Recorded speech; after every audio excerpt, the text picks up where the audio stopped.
What's up, SNA fans? This is Super Ninja Austin, back with another wrestling review video. And yes, the wrestling review day is not going to end just yet because we also have AEW Collision review to talk about.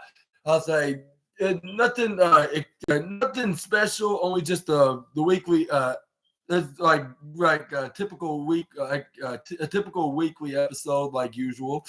Like And yeah, it's been 2 weeks the last time I did a collision review because last week they took some kind of hiatus, some kind of hiatus week off for some reason. I don't know what was the particular reason why they took the night off, but we're gonna see. We're gonna be talking about what we just witnessed tonight on AEW Collision. Not that much not really much big excitements in any moments, but it still was a great show to talk about on here on today's wrestling news. Wrestling review video.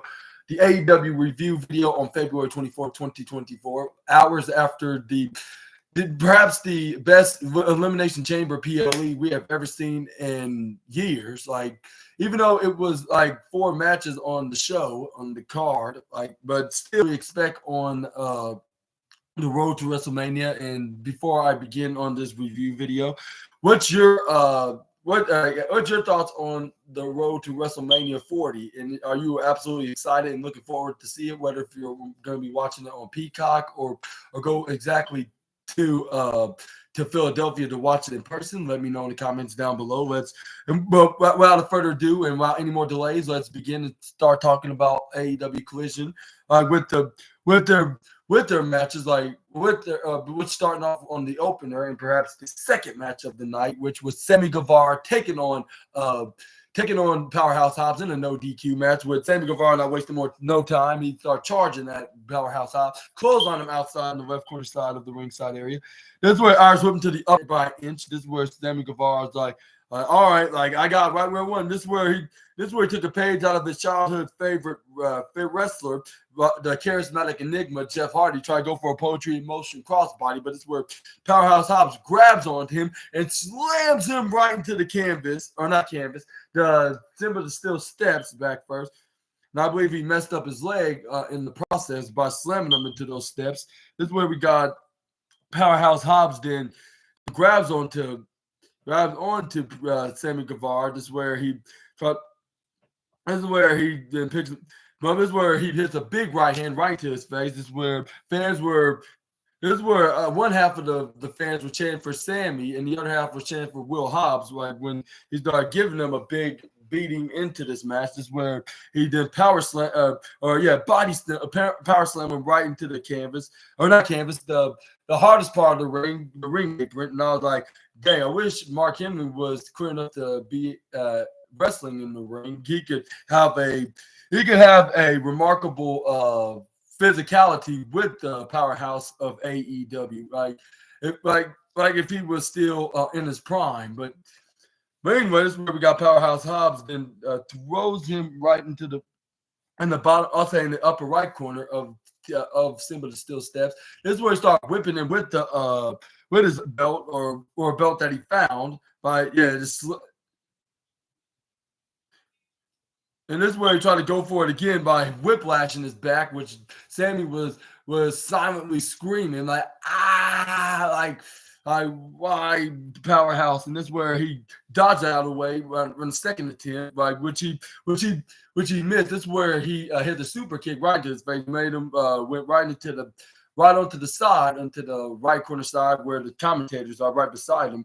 And this is where he hit the super kick. Right, this is where Kevin Kelly was cheering on Sammy Guevara. He's like, "Give it to him, Sammy! Like, you give him what he deserved." This is where he started whacking him with the steel chair afterwards. This is where he hits him right into the left shoulder and the face, like when he hit him with that steel chair. And this is where Sammy Guevara is like, "Yes, I'm gonna give you exactly what you guys wanted, Springfield fans." And this is where he throws the chair right onto Will Hobbs' face, and this is where he hits a jumping drop kick, like if it's his own version of the Van Daminator. This is where he then goes for a sliced bread. like as soon as he got him around, got his arms around his neck. This way, try to go, try to the springboard if you can do that on the steel step. But he was trying to do that on Simba. This is where he tried to go for the, I believe, the sliced bread, but he gets pushed right right over the barricade, right into the audience right through the concrete floor. This is where he tried to go for a power slam. As soon as he collects Sammy and bring him back into the ringside area, this is where Sammy Guevara counters it, and it's a running cutter right through the steel steps, face first, like if he was Randy Orton for tonight's episode of Collision, Wrestling in the Independence.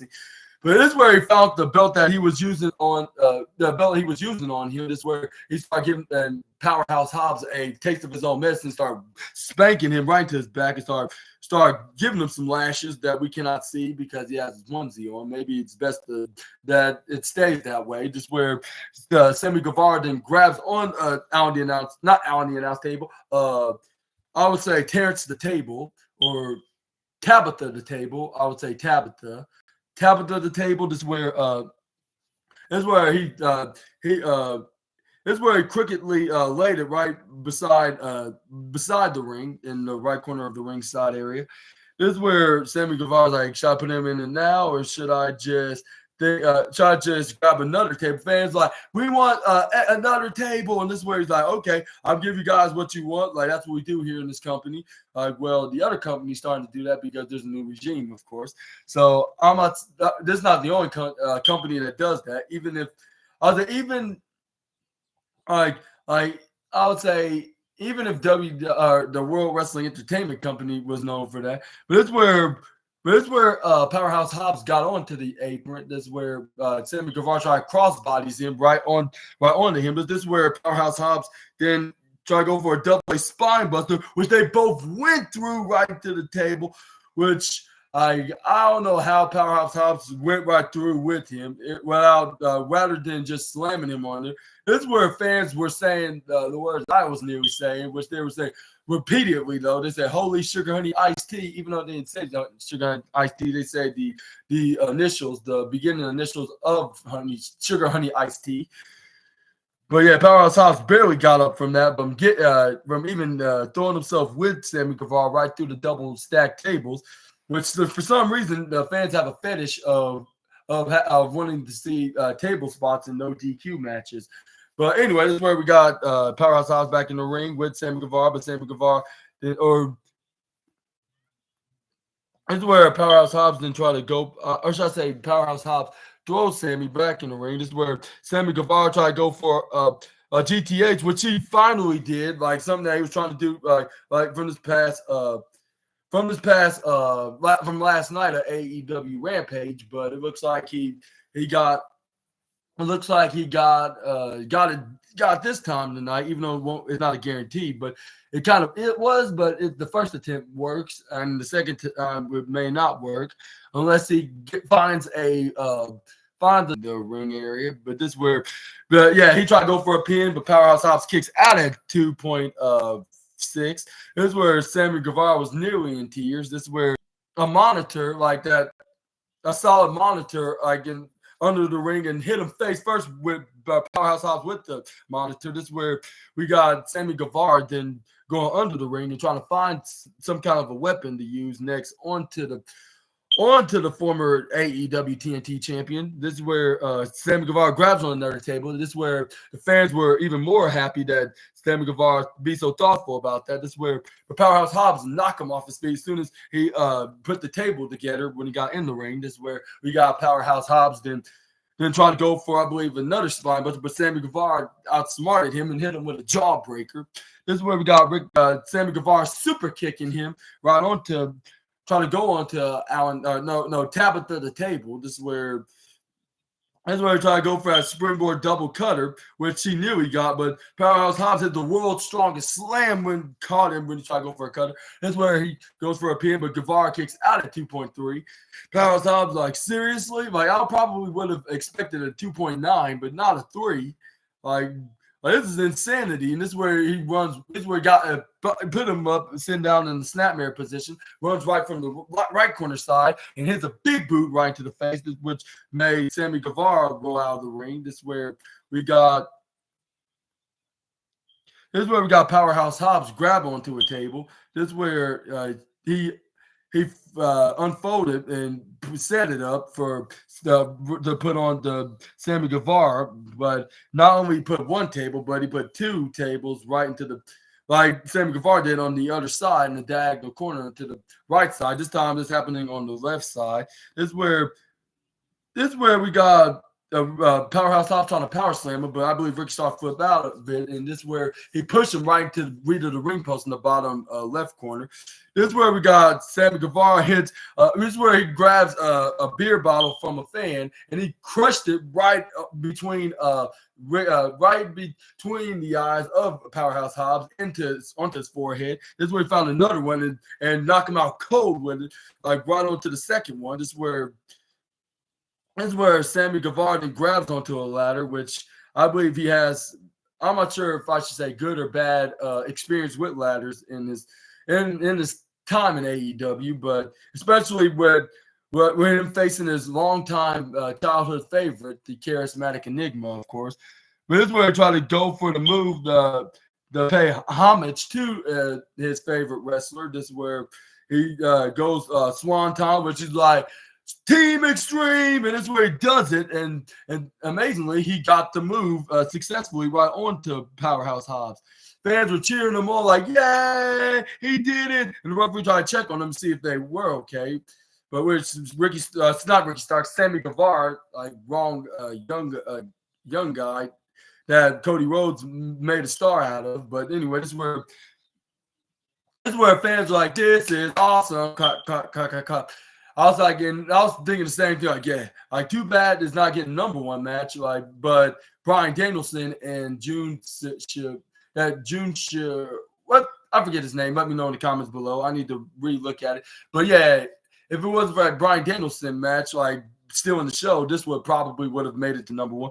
But this is where he set up another table, which I believe this is his third table he ever set up on the match. This is where he tried to go for, I believe, the 450 splash, I believe, on the Powerhouse Hobbs. Put him right in the ring in the upper right corner. Fans were cheering on the Spanish God, but this is where Will Hobbs shoved the referee from behind and making him push Sammy Guevara and hitting Sammy Guevara right into the family jewels. I was like, dang, like poor Guevara, like, and it seems like that niece Luna will not be having a little sibling anytime soon from getting hit right into the jewels. This is where Powerhouse Hobbs try to collect Sammy Guevara right off the top rope, try to go for a world's strongest slam, like from that lucky shove to the ref. That's where he hits him right through the table, which is the second time of hitting Guevara right in the ring. Or not in the ring, right through the table, I should say. This time it was his power slam maneuver, not the AA spine buster. But that's when he put Guevara away with the 1-2-3, and your winner of the opener match, Powerhouse Hobbs. And I want to give a huge congratulations to the former TNT champion, not championship, but that's like putting the championship on the line. I mean, the champion, like, which I'm referring to the person, not the I'm talking to the subject, not an object.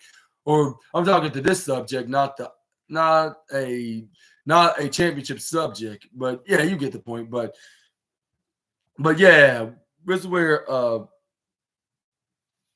but what are your thoughts on this match though before I go to the next slide? Let me know in the comments down below. But yeah, congrats to the Don Callis family member. And this is where we move on to the next slide. This is where we got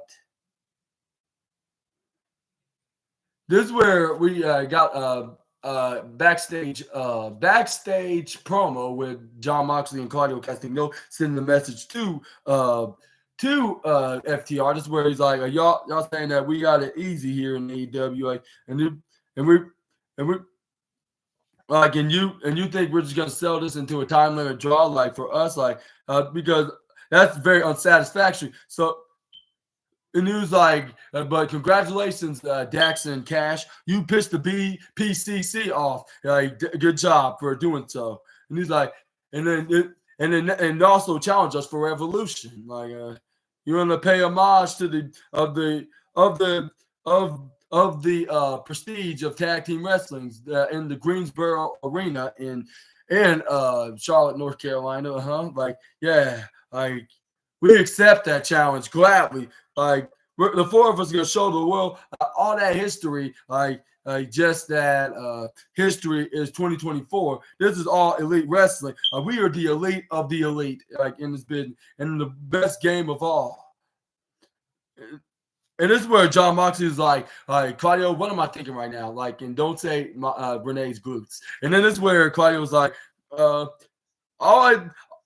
I think it's the tag team wrestling of your expression that you're thinking of the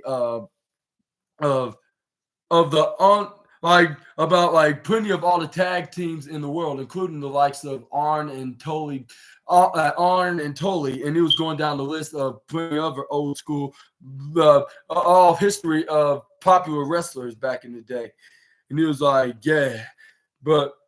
But when we think about FTR, like we look at them as the past. Like I don't want to bring back like the past, like in tag team wrestling. We're looking for the future of professional wrestling. Like we create like this style. We create like the wrestling that we see the pay. If you want to live in the past, that's fine. You go do. But if you want to step foot in the future, especially with guys like us, that path that you're going, that path to the future is through us. And all you have to do, FTR, is to be better than John Moxley and Claudio Castagnoli, and the Blackpool Combat Club combined. And this is where John Moxley, yes, Claudio. I've been thinking they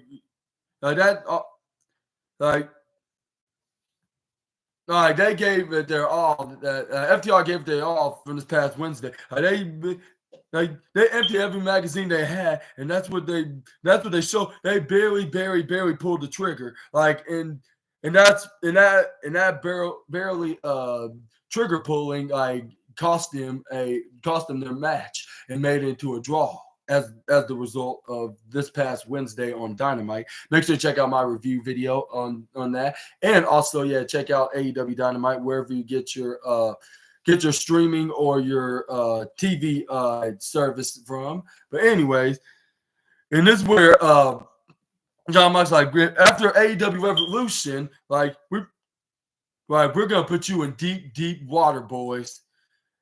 And this is where Claudio Castagnoli this is where Claudio hilariously said, so make sure you bring in your whole bags of tricks while you're at it when y'all training. And then this is where we got. Well, he didn't say all that, but he just said, give all your tricks while you're at it, right? Basically. But this is where we got FTR in the tag team match against Shane Taylor and I'll say this will be like the fourth match of the night, if you ask me, which Thunder Rosa's match goes in the third place. But yeah, this was a pretty decent tag team match. It shows that tag team match should be treated like a big deal, no matter what, whether if it's in the mid card or in the opener or the main event of any wrestling show, or if it's in a weekly televised show or even the pay-per-view. That's what Tony Khan is good for, and that's what the same goes to Triple H. Especially when he had the reputation of being also a massive fan of tag team wrestling his time in NXT, when you had the likes of FTR when they were the Revival at the time, DIY, the Authors of Pain, the American Alpha, Blake and Murphy, Wesley Blake and Buddy Murphy, of course, and then also Vaudevillains, Ascension, Lucha Dragons, Lucha House Party, Enzo Amore and Big Cass, the Vaudevillains, you name it. He brought in so many names that are tag team success. But But yeah, this is what that kind of moment was on tonight's AEW Collision with this tag team match. Is where with Lee Moriarty and Uncle Cash Wheeler didn't start going at it until he got back up. This is where Lee Moriarty ran right back in his corner. This is where the referee's like, hey, like he's on his base, he's on his home base, and this is where Cash Wheeler's like, okay, like I can't argue with that. This is where they started going at it. This is where again, this is where Lee Moriarty tried to go for a headlock. This is where corner side. This is where he went left, like when Cash Wheeler ducking and leapfrogging and hit a striking elbow when he comes his way after he did the leapfrog. This is where he hits an arm drag also onto Moriarty. This is where he started doing what's that abdominal stretch lock, and this is where he started slapping around his head, like with his leg wrapped around his head. This is where he tags in Dax Harwood. This is where he Irish whip Lee Moriarty right to the right corner side. This is where he trips him over. This is where Uncle Dax Harwood elbows him right into the ring. This is where he starts going for a wrist lock as soon as he kicks out at 2 even. This is where he tried to, but this is where Lee Moriarty pushes him right to the corner. This is where he tags in his tag partner, Shane Taylor. This is where Shane Taylor's like, yeah, you never met somebody big like me, huh, Dax? And this is where Dax was like, actually, as a matter of fact, I did, like, about at least 2 or 3 times. This is where he headlocks Shane Taylor. But this is where I was whipping to the left corner side. This is where he tried to shoulder tackle him. But Dax Harwood was having trouble. Like, we went to the left and then bottom and the right. Shane Taylor was not going nowhere. But when he got to the top, this is where he tried to military press slam him. But Uncle Dax Harwood luckily flips out of it and tried to go for a roll-up. But this is where he missed him by an inch. This is where he tried to go for, I believe, a clothesline, but Shane Taylor ducks. He runs right through the. This is where Shane Taylor tried to grab on the Dax again, but he go for a baseball slide, duck right between Shane Taylor's legs like if he was Xavier Woods. This is where everybody was impressed. Our cheer like, yay! He must have definitely learned that from a certain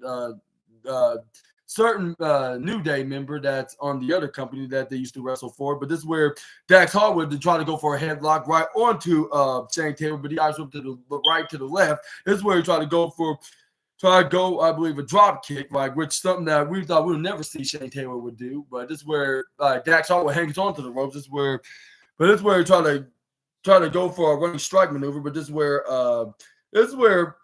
Shane Taylor dodges out of the way. This is where he pushes him right into his corner in the bottom right. This is where he tags in Lee Moriarty. He hits a European uppercut, snapmare, and a half drop kick. This is where Lee Moriarty then slides down and back up. This is where Shane Taylor. This is where Lee Moriarty started hitting forearms right into the face. This is where Dax Harwood started hitting knife-edge chops right onto the chest. Hits European uppercuts as well. This is where Dax Harwood didn't try to go for a wrist lock, but this is where Lee Moriarty started hitting knife-edge chops right onto the chest. But this is where Dax Harwood did go for a chop as well. And this is where he tried to go for a back suplex. But this is where Lee Moriarty took a page out of the FTR's playbook and then slide a tag to Shane Taylor once he tried to go. But he hits butt buster, I guess you could call, like kneeing him right into the butt. This is where Lee Moriarty. This is where he tried clothesline Lee Moriarty. This is where he did so. This is where Irish whip. Tried to go for an Irish whip right to the diagonal corner in the upper right, but this is where he moved out of the way. This is where he took a page out of another fellow WWE wrestler's playbook and bounced off the turnbuckle and closed on him like if he was Randy Orton. This is where we got. This is where Dax Harwood tried to go for the same with Shane Taylor, but he goes for a big grizzly tackle right onto him, try to go for a pin. But this is where Cash Wheeler almost stopped him, but Dax Harwood was no worries. He just kicked out of it immediately. This is where we got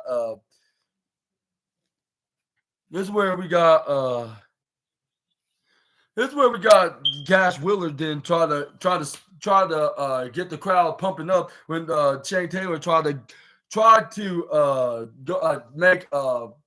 make Dax Harwood submit with the bear hug, but this is where he countered flip out of it. This is where he tried to go for a back suplex, but he got countered. But Shane Taylor landing going to him.